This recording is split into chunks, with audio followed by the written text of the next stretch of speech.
Hey guys, and welcome back to the With a Bang podcast, where you guys can pop by and spend a couple minutes with me, your girl, Elsie Bang. So, if you're watching this on YouTube, you'll realize that the background is very different. Also, the audio quality may be a little bit different as well because I'm recording outside for the first time, and that is because I'm currently on vacation in Harare, Zimbabwe.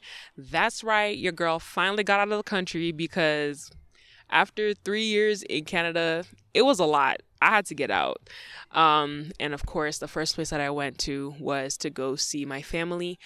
If you guys have been following me for a while, or if you had a chance to look at some of my older videos or podcast episodes, then you'll know that not being able to see my family during the pandemic was one of the things that really weighed down on me, and it was really, really hard. I will be going to see Elsie in 2021. Sorry. Whoa. I feel like I'm just gonna cry this whole video. I literally did not see my family even once this year. But the past 2 years just made me really understand like what international students go through, like leaving their homes and like being here all by themselves.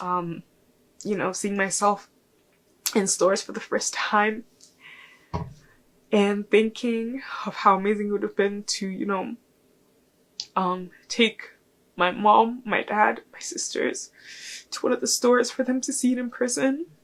I want you guys to know that I love you guys so much and I miss you guys so much. But we finally had a reunion, and I touched down in Harare on July 30th, and it has been an absolutely amazing experience ever since.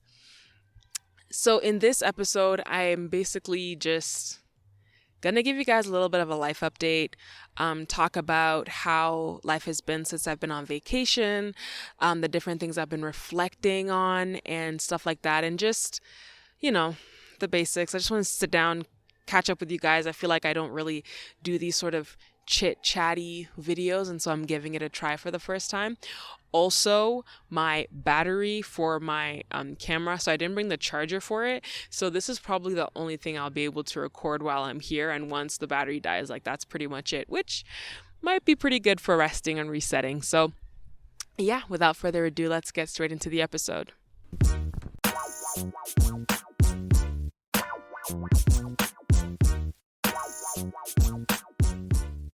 So your girl is on vacation. I'm basically going to be here for about 3 weeks, and then I'm going back to Canada. I mean, I don't even know where to start because honestly, guys, like even just like the getting here is a story time of its own. My flight route to get here was insane. There was like a 16-hour layover in New York and like a whole adventure that took place over there. I might make a different episode about that. But this episode, I just wanted it to be more about the resting and reflecting aspect. Since I've been here, I just kind of realized like this is the first real rest that I've had in a very long time. And I know that sounds weird to say, probably, especially because like I just graduated. I've been a couple months out of school and stuff like that. But I was just thinking about it, and being with my parents for the first time in 3 years made me realize just how much I had been carrying without realizing. Being in Zimbabwe has been the first time in a while that I just feel taken care of. I'm not worrying about bills. I'm not worrying about what's happening. I'm not worrying about, making sure my little sister is okay. I'm not like, that's not my job here. My job here is to be a daughter again. It's to be a baby again. And especially, I think just being around my dad has been huge for me. I think I did one episode, I think it was episode 15 actually, called Poetry and Papa Problems, where I realized like I low-key have daddy issues, even though my dad loves me. And yeah, like for a lot of my life, I haven't, been able to have my dad with me for various reasons, usually work and then those immigration and all that. But like just being here and being in his presence and being able to do stuff with him, just like leaning on him, just giving him hugs, just being able to wake up in the morning and kiss him on the head, like different things like that. I didn't realize how much I missed it. I didn't realize how much I needed it, you know? I'm tearing up. And even like the other day, my dad and we took a drive. So one of the things I have had the longest process in like getting done is getting my driver's license, and by a complete miracle, I was able to get my driver's license back in March, but I haven't really driven since because I don't have a car, right? There's no parents' car to hop in to drive, and having a car in Toronto as a young adult is just insanely expensive, so it didn't make sense. But I'm here, and over here in Zimbabwe we have 2 cars, and I was talking to my dad, and he was like, oh, like we should go for a drive, right? And so he hopped in the passenger seat and I hopped in the driver's seat, and it took a little bit of adjusting because in this place, like the driver's seat is on the other side and they drive on the other side of the road. And so in a way, my dad was still coaching me through all the moves. And I just remember like being at the wheel and like turning around to look at him. And I was like, I just realized like this is the first time that we've driven together where I'm in the driver's seat. And he was like, oh my gosh, yeah, it is. And just hearing him say, good job, or like, be careful, or else like, don't forget, like as a driver, like your side should always be on the middle of the road. Like little things like that I didn't realize I'd been, missing out on. Just eating with family at a table, having my mom come and like scoop me extra portions or say like, you're not eating enough, and different things like that. I'm so sorry. I don't even know I'm crying. But like just having that experience has been absolutely amazing. And one of the things that I was really, really battling while I was in Canada was this guilt that I had over the fact that I wasn't able to be present in the life of my youngest sister, Naomi. She recently turned 13 in July, and I haven't seen her in 3 years. And I remember just is this how parents feel when like, is this like that mommy guilt? Like I'm not even her mom, but like, that guilt of feeling like you're absent, right? And not there. Like she's literally here by herself going to boarding school, and like all the time I'm just having to commend her into the hands of God, because like there's nothing I can do. I'm miles away. And she would always say like, I miss you. She would send me emails saying like, I miss you and I can't wait to see you. And I'd say like, I love you so much and I miss you too and I can't wait to see you. And it's funny because before I came to Zimbabwe on this trip, I found myself doing a lot of overcompensating.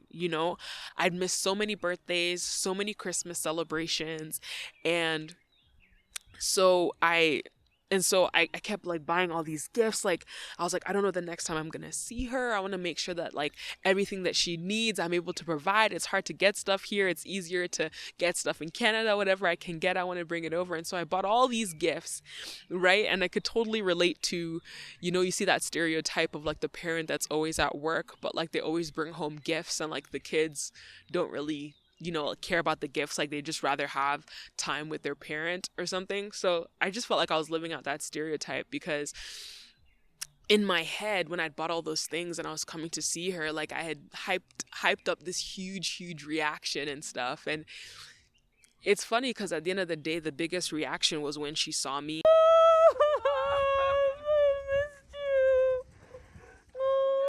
When she saw me, and she's like, oh my gosh, I can't believe you're here. I love you so much. And like she was borderline crying herself.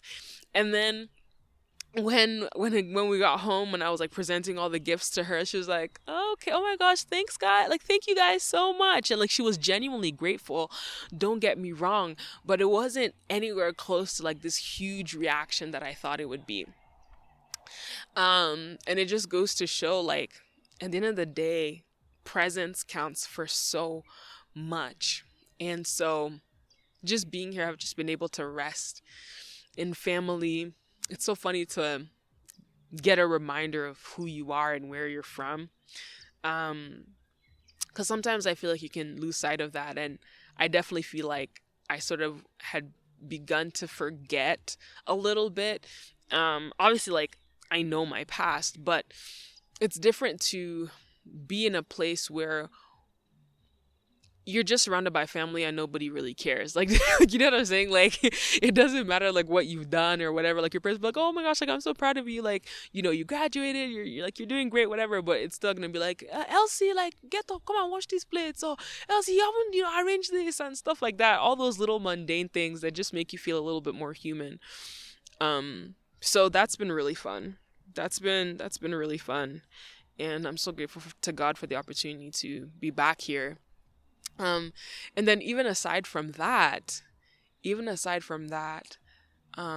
another cool thing that's happened since I've come here is that I've kind of really developed a love for the outdoors.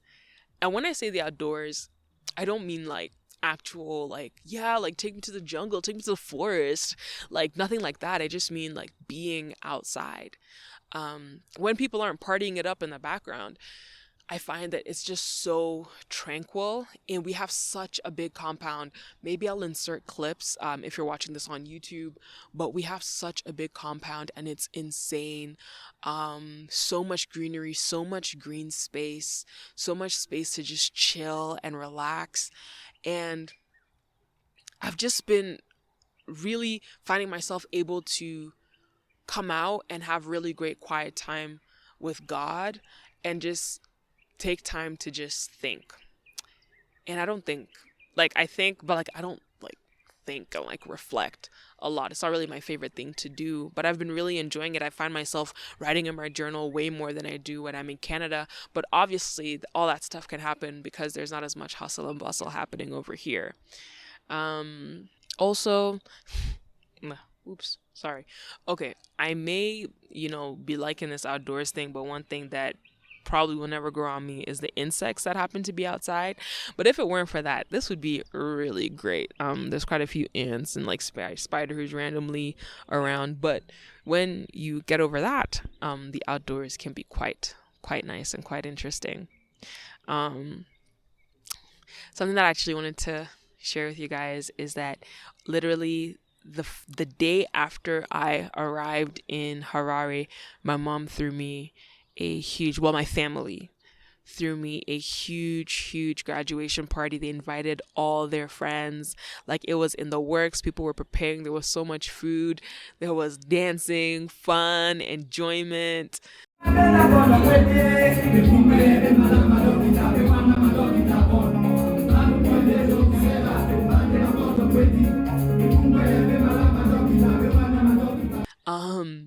remember being like, this is like I just got here and this is like the welcome I'm receiving.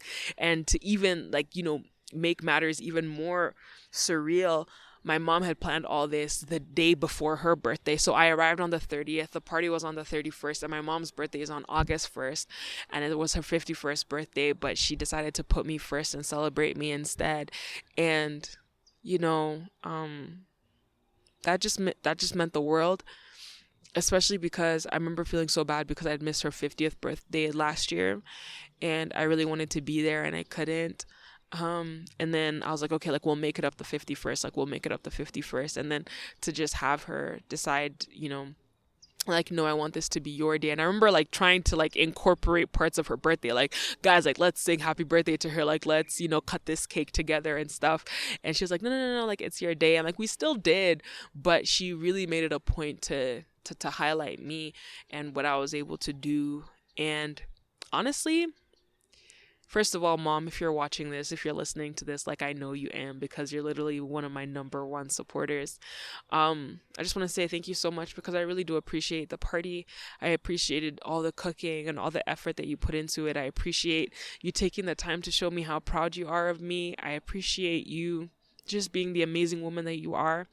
And every single day, I just thank God. I'm so grateful. I know we have our differences sometimes, but I'm so grateful to have a mother like you that I can look up to. You are so amazing.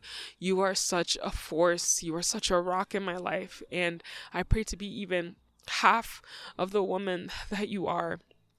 And so I just want to say thank you for that.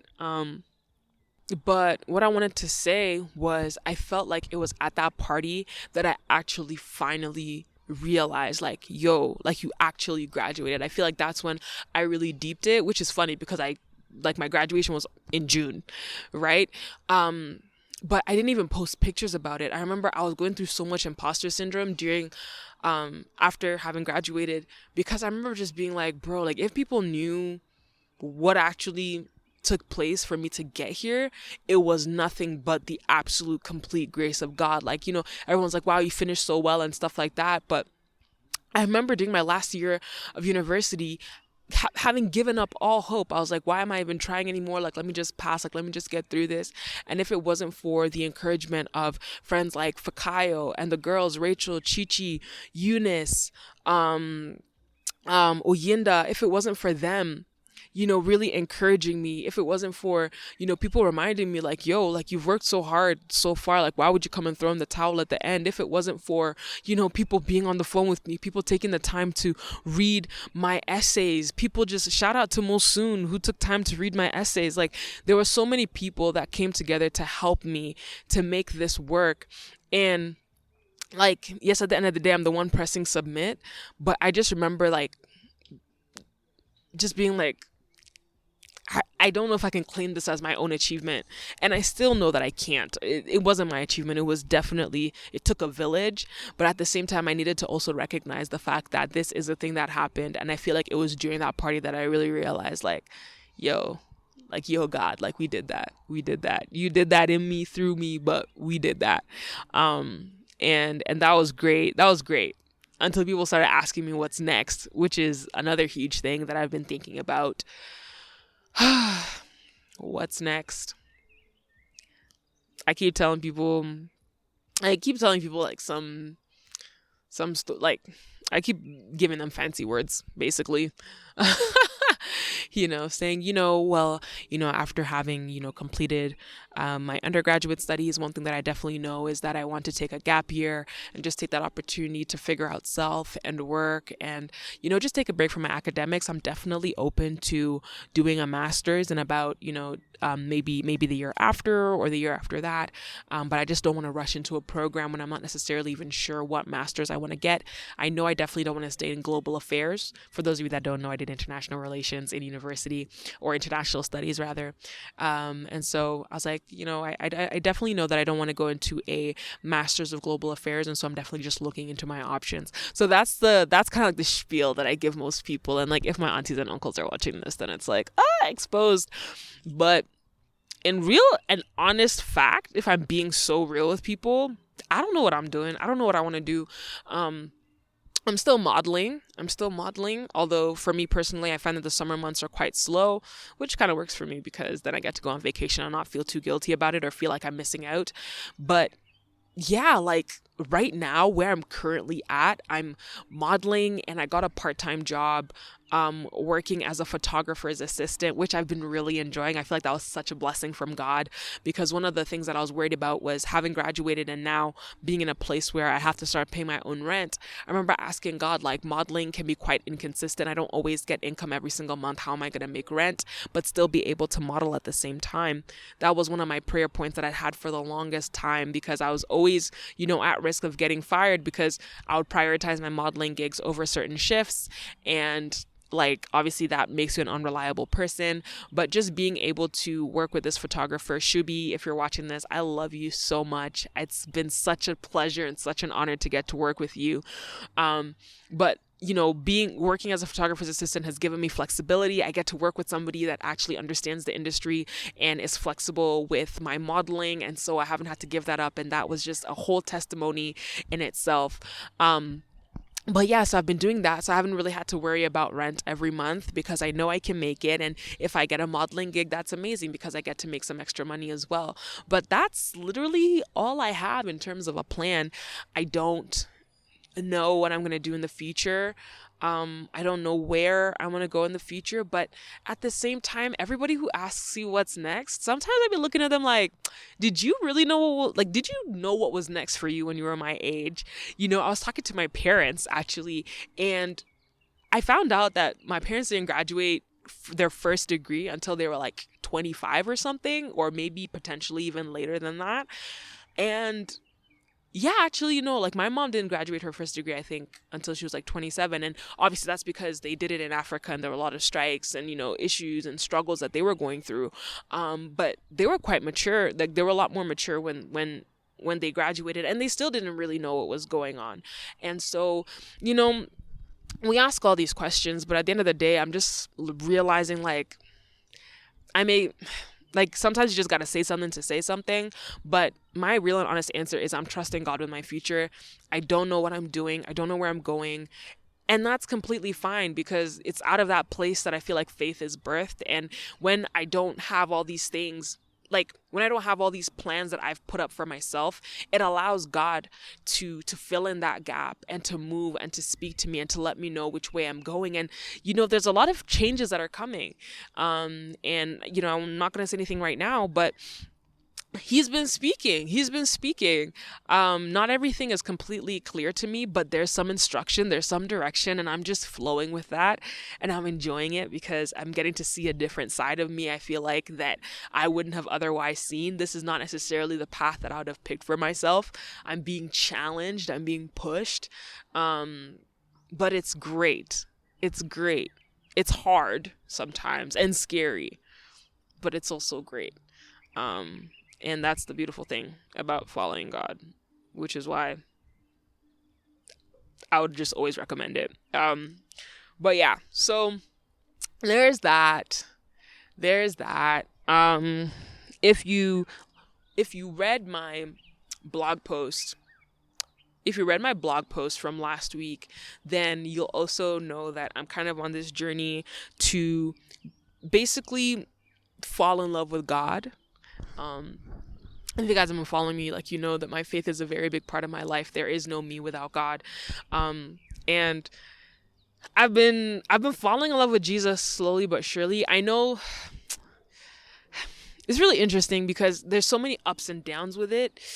It's hard because some days are like amazing and like I'm on it and I'm like talking to him and like we're having a great time, and like other days I'm like, not now. Like, let me just go like binge watch some videos, or like let me go do something else. And it's definitely been really hard to like find a balance that works, and I haven't found it. I'll tell you guys straight up right now, I haven't found that balance. And all my friends will tell you I tend to live on either one end of the extreme or the other, but I'm trusting God that He's gonna plop me in the middle one day and we're gonna figure it out. We're gonna master the art.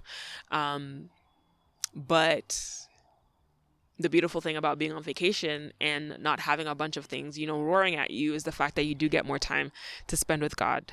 We've been trying to date a little bit. God is many things to us: our Father, our helper, our provider, our protector, our friend. But He's also our husband. And if you guys want to know a little bit more about that and my journey with that, then go check out the blog post in my Substack. I'll put it down in the description below. But yeah, I've just been thinking about my relationship with God. And it's so funny. I was talking to my friend Rachel the other day, and, she asked, like, would you still consider yourself a baby Christian? And I was so surprised by my answer because I found that my answer was actually yes. I was like, there's so much that I still don't know and I still don't understand about God. And I know it's a lifelong process, but at the same time, I feel like I'm still missing the fundamentals. Even after 3 years of having given my life to Christ and doing this walk, I feel like I'm just now starting to try to get into my Bible, right? And even now it's quite difficult to, figure out how to study the Bible. Just now I'm starting to, try to understand Him. For the longest time, I didn't even realize that I hadn't grasped the basics of like the grace of God and like the fact that like He loves me and I don't have to earn it, which is like literally the foundation of our faith, that like Jesus has done everything. And so we don't need to do anything, and anything that we do comes out of the place of that love and that sacrifice and that salvation that He's already done. But I was out here like, oh, like I need to make sure like I'm holy, like I need to make sure like I'm doing this, and this so that God will love me. And then whenever I failed, I would withdraw from him because I was like, well, like I failed, like, oh yeah, that's why all these bad things are happening in my life now. Oh, he's abandoned me, like why would he want to still stick around and all this different stuff. Oh Jesus. So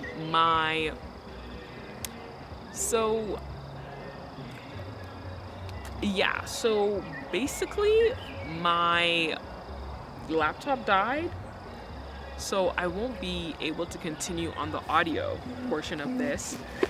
Okay, so the audio is probably gonna suck from here on out, but literally my camera is about to die and I can't risk not being able to like finish this off. But basically all I wanted to say is that I just found myself like pushing and like trying to like figure it out and figure him out and try to earn his love.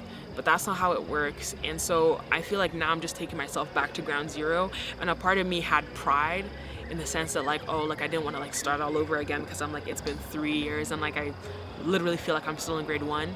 But if you still need to learn something, then like you do the grade over, like you do it over and over again until you get it. And if you keep pushing forward without having the foundation, then you can't possibly expect to really grow and mature. And so, yeah, stripping it back to step 1, trying to get to know him, asking him who he is. I realize I don't ask enough questions in life in general, and that translates into my relationship with God as well. And so I've been asking him a lot of questions. I was listening to a sermon the other day, and the pastor said, God doesn't talk a lot. He's like, when you walk with God, you realize God doesn't talk a lot at all, but he answers much. Like he answers a lot. So, ask, seek, knock, right? And you'll receive, you'll find, he'll open the door. So yeah, I mean, that's kind of where I'm at. I know that was a little bit all over the place, but I hope you guys still enjoyed. I just wanted to sit down and talk to you and just have a little discussion. I hope you guys are doing well. I hope you're enjoying your summer break. And yeah, I'll talk to you guys next time. All the best. Mwah.